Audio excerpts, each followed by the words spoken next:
দুই বন্ধু হঠাৎ সিদ্ধান্ত নিলাম অজানা কোনো উদ্দেশ্যে বের হয়ে যাব।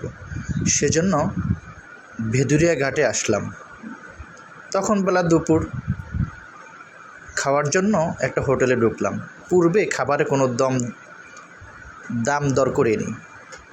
1 প্লেট চিংড়ি আর 1 প্লেট গুঁড়া মাছ নিলাম। কিন্তু খাবার শেষে বিল দিতে গিয়ে দেখি অবাক করা কাণ্ড। 1 প্লেট চিংড়ি আমাদের থেকে রেখেছে 300 টাকা। আমাদের উপর অবশ্যই সে জুলুম করেছে। এজন্য খাবারের পূর্বে আপনারা অবশ্যই দাম দর করে নেবেন। খাবার শেষে আমরা লঞ্চঘাটে আসলাম। দুজন সিদ্ধান্ত নিলাম লঞ্চে যাব নাকি স্পিডবোটে যাব। সিদ্ধান্ত হল স্পিডবোটে যাওয়ার। কিন্তু স্পিডবোট তো ছাড়বে না তাদের যাত্রী না হওয়া পর্যন্ত। ইতিমধ্যে 9 জন যাত্রী হয়ে গেল। আমরা দুজন স্পিডবোটে চেপে বসলাম। ড্রাইভার বললেন লাইফ জ্যাকেট না পরা পর্যন্ত স্পিডবোট ছাড়বে না। তাই গরম থাকা সত্ত্বেও লাইফ জ্যাকেট পরতে হলো। ইতিমধ্যে স্পিডবোটটি ছেড়ে দিল বরিশালের উদ্দেশ্যে। আমাদের লক্ষ্য হলো আমরা খুলনা বাগেরহাট জেলে যাব ইনশাআল্লাহ। ইতিমধ্যে স্পিডবোট চলছে। আমরা স্পিডবোট থেকে নেমে নথুল্লাবাদ বাস স্ট্যান্ডে আসলাম।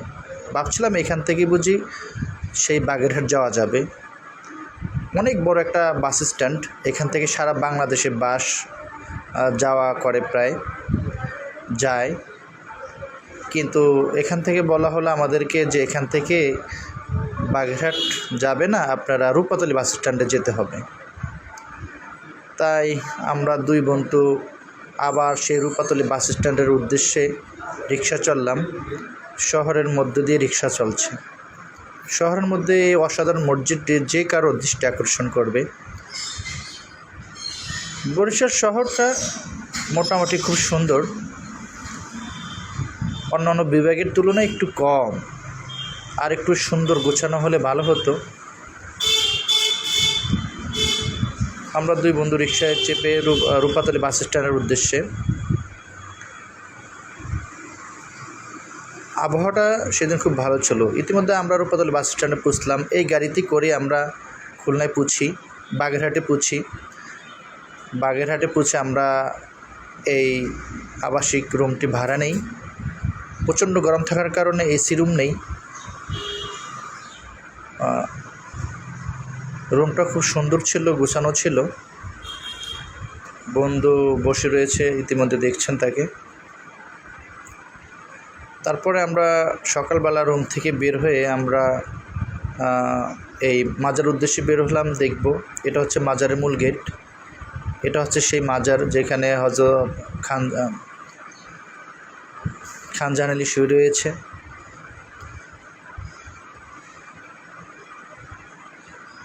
এটা হচ্ছে সে মাজার প্রাঙ্গণ। এটা হচ্ছে মাজারের বিশাল বড় একটা পুকুর, দিঘি।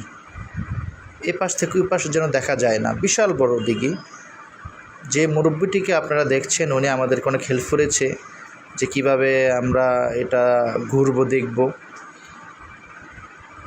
ইতিমধ্যে আমরা পুকুর পাড় দিয়ে ঘুরেছি। এটা সে মাজারের মধ্যেই একজন ছেলের জীবন জীবিকার তাগিদে আইসক্রিম বিক্রি করছে। সে আইসক্রিম তৈরি করছে। এটা মাজারের সেই দিঘিটাই। অনেক মানুষ এখানে গোসল করে ফ্রেশ হওয়ার জন্য, আবার অনেকে পাপ থেকে মুক্ত হওয়ার জন্য।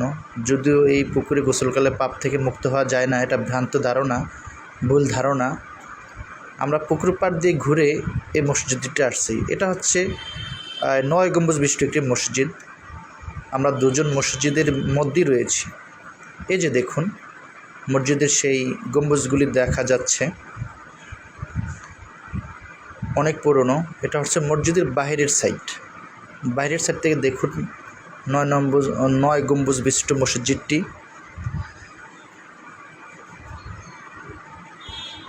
তারপরে আমরা সিদ্ধান্ত নিলাম যে খানজাহান আলীর যে 60 গম্বুজ মসজিদ এবং তার কমপ্লেক্সগুলো আমরা দেখব। এটা হচ্ছে সেই গেট। এখান থেকে টিকিট বিক্রি হয়। টিকিট মূল্য এখানে নির্ধারণ করে দেওয়া রয়েছে দেশি পর্যটক এবং বিদেশি পর্যটকদের জন্য। ইতিমধ্যে আমরা সেই খান জাহান আলী মসজিদ কমপ্লেক্সের মধ্যে প্রবেশ করলাম দুই বন্ধু। খান জাহান আলী মসজিদ কমপ্লেক্সটা অনেক বড়, আপনারা ঘুরে ঘুরে অনেক জায়গাগুলি দেখতে পারবেন। এটা হচ্ছে বাগেরহাট জাদুঘর, সেটা সেই মসজিদ প্রাঙ্গণের মধ্যেই। এখানে খান জাহান আলীর অনেক স্মৃতি বা তার অনেক ব্যবহারিক কিছু জিনিসপত্র রয়েছে। তারপরে ম্যাপ রয়েছে, কোন জায়গায় কী রয়েছে আছে দেখা যায় সেগুলো। এই যে সেই ম্যাপটি, গ্লাস করা ম্যাপটি। এখন দেখুন একটি কুমির, এটাকে বলা হয় কালা পাহাড় কুমির। এটার পিঠে চড়ে নাকি খান জাহান আলী আসছে এখানে, এটা প্রচলিত কথা। লতা পাতা দিয়ে একটি গেট করা, গরমের কারণে মানুষ এখানে আশ্রয় নেয় অনেকে। আবার খান জাহান আলী মসজিদ প্রাঙ্গণে গেস্ট রুম রয়েছে, মেহমানখানা রয়েছে, এখানে মানুষ আসে, দূর থেকে আসলে এখানে বিশ্রাম নিতে পারে। আমরা দুজন এখন সেই মসজিদের গেটের সামনে রয়েছি। এটা হচ্ছে মসজিদের গেটে। ইতিমধ্যে আমরা মসজিদের মধ্যে প্রবেশ করলাম।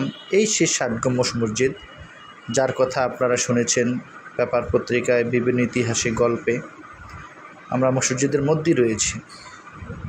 অসাধারণ একটা স্থাপত্যশীল। আজকের দিনটি শুক্রবার, তাই মসজিদে আস্তে আস্তে মুসল্লিরা আগমন করছে জুমা নামাজ আদায়ের জন্য। এটা হচ্ছে মসজিদের বাহিরের অংশ। অনেক দর্শনার্থী পর্যটক এখানে ঘুরতে আসে।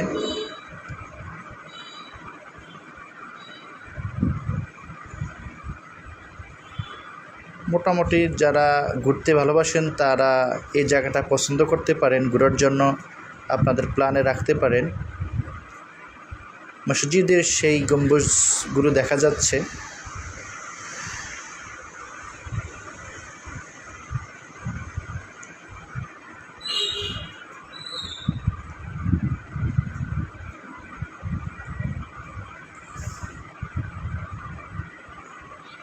এটা হচ্ছে প্রায় 400 বছর পুরনো একটা সৃষ্টি গাছ। এর ছায়া মানুষ বসে গল্পগুজব করে। অনেক পুরনো একটা সৃষ্টি গাছ, বিশাল বড় তার ছায়া। এটা হচ্ছে মসজিদ প্রাঙ্গণ একটা দিঘি, এটাও বিশাল বড় দিঘি। সেই পুকুরের পাড়ে রয়েছে এরকম বিশ্রামাগার এবং ছোটো ছোটো ঘর দেওয়া, যেখানে পর্যটকেরা বসে বিশ্রাম নেয়, টুকিটাকি খাওয়া দাওয়া করে। এই পুকুরের পাড়ে এটা।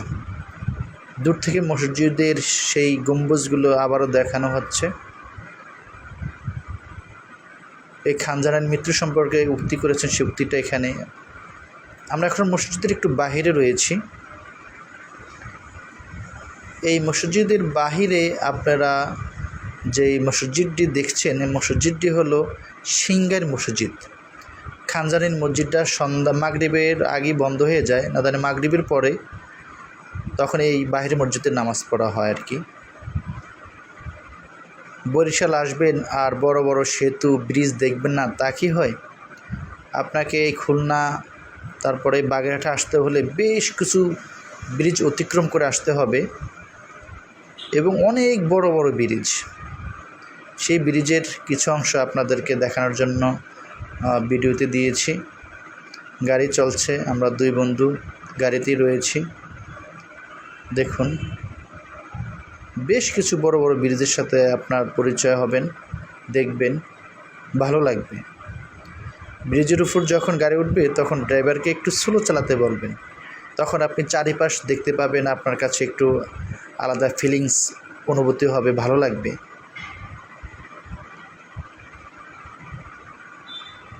অনেক বড় ব্রিজ এগুলো, বিশাল। আপনি না আসলে বুঝতে পারবেন না যে কত বড় বড় ব্রিজ বরিশাল বিভাগে রয়েছে। এটা আমাদের 2 বন্ধুর প্রথম খুলনা বাগেরহাট যাত্রা। আমরা এর আগে কখনই বাগেরহাটে যাইনি। এমনি বিভিন্ন গল্পে পড়েছিলাম 7 গম্বুজ মসজিদ সম্পর্কে।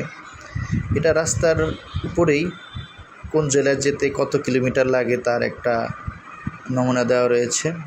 এই মসজিদটি আমরা শুক্রবারের জুমার নামাজ পড়েছিলাম, ভুল করে সুই জালের যে মশলাটা এটা ভুল করে এখানে রেখে এসেছি। ইতিমধ্যে আমরা ফিরোজপুরে পৌঁছে গেলাম। ফিরোজপুরে এসে কোরআনের পাখি আল্লামা দেলওয়ার হোসাইন সাইদি হুজুরের কবর জিয়ারত করলাম। কবর জিয়ারত করার কিছু সিস্টেম এখানে দেওয়া রয়েছে এবং সাইদি হুজুরের কিছু কথা বলা হয়েছে এখানে। এই সেই কবর যেখানে কোরআনের পাখি আল্লামা দেলওয়ার হোসেন সাইদি শুয়ে রয়েছেন, নিদ্রায় রয়েছেন। প্রতিদিন কিছু না কিছু মানুষ আসি এখানে কবর জিয়ারত করার জন্য। আল্লাহ তাআলা হুজুরকে জান্নাতবাসী করুক। কবর জিয়ারত শেষে আমরা সেখানে দুপুরে লাঞ্চ করে আবার জালকাঠিতে চলে আসি। এটা হচ্ছে সেই জালকাঠি, অতি পরিচিত বরিশালের মধ্যে সেরাদের সেরা একটি মাদ্রাসা, নেসারাবাদ কামিল মাদ্রাসা। এটাকে NS কামিল মাদ্রাসা বলা হয়। সেই মাদ্রাসার সামনেই পুকুর, একটি খাল, এখানে উজু করা যায়, পরিষ্কার খুব পানি। এখানে অনেক মানুষ মোটামুটি ঘুরতে আসে, ভালো লাগবে। বিশাল বড় একটি মাদ্রাসা, হাজার হাজার আলেম ওলামা তৈরির কারখানা যেন এই মাদ্রাসাটি।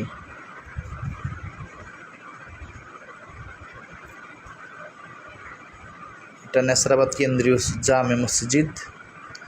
এই কমপ্লেক্স ভবন, অনেকগুলি ভবন। আমরা মাদ্রাসার রান্নাঘরে গিয়েছিলাম, সেখানেও বিশাল বড় বড় হাঁড়ি পাতিল শিক্ষার্থীদের রান্নার জন্য। এখানে মান্যতের একটা বাক্স এখানে দান করা হয় আল্লাহর হস্তে। এটা হচ্ছে কায়েস সাহেব হুজুর রাহিমাহুল্লাহর কবর।